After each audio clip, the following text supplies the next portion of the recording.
Welcome. This is an overview of this week's top stories expected to keep making headlines in the days to come. The institutions are done talking until they hear what the Greek people has to say. The Eurozone's finance ministers have declined to discuss Greece's third bailout program before Sunday's referendum. In this view, the European Central Bank has kept the emergency loans provided to Greek banks unchanged at about €88.6 billion. European Financial Stability Facility Chief Klaus Regling recommended to Eurozone state members to reserve their rights before Greece following the latter's breach to meet its obligations to the IMF. In not fulfilling its obligations towards the IMF, Greece became the first ever developed country to fail to make a payment, and the country's loan has been reported to be in arrears. In the meantime, in Greece, the banks are closed and capital controls have been imposed. Greeks are only able to withdraw about €60 a day. The measure does not apply for tourists. In the days leading up to Sunday's referendum, the population falls into deep division as the yes and no camp offer grounds for polarization. On the political scene, the situation is drawn to the limits as parties and individual politicians rally for one or the other.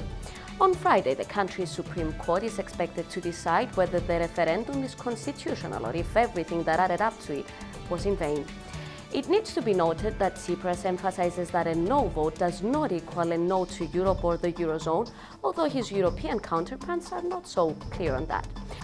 In Cyprus, President Anastasiadis offers his utmost support to the Greek people, while at the same time Finance Minister Haris Georgiadis and Central Bank of Cyprus assured that the island is safe. Cypriot tax system is reformed. The reforms are aiming at attracting non-domiciled wealthy foreign investors and introducing a more competitive and fair taxation network. Cyprus cabinet took a series of decisions to modernize the taxation framework, not only by reducing public debt, but also by reducing past tax brackets. The measures include extension until the end of 2016 of the increased capital allowance for machinery installations and buildings, the introduction of non-domicile term, the reduction of transfer tax for all real estate sales by 50% until December 31, 2016 to promote investments, the abolition of municipal and community taxes on all properties, the introduction of a single property tax on the basis of a single low tax rate. Other provisions include several settings that align our tax framework with the measures and the orders of the European Court, promoting company self-assessment and the taxation on business activities taking place in the Cyprus EEZ.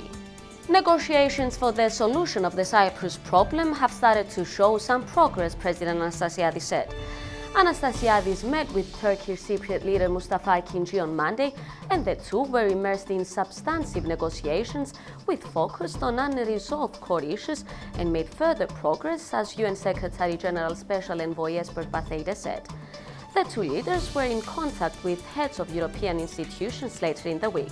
On the one hand, President Anastasiadis held discussions via phone with European Parliament President Martin Schulz, while Akinci traveled to Brussels, where he met with him and other European key players in an effort to pave the way for Turkey's Cypriot representation in case of a solution. ISIS strikes again.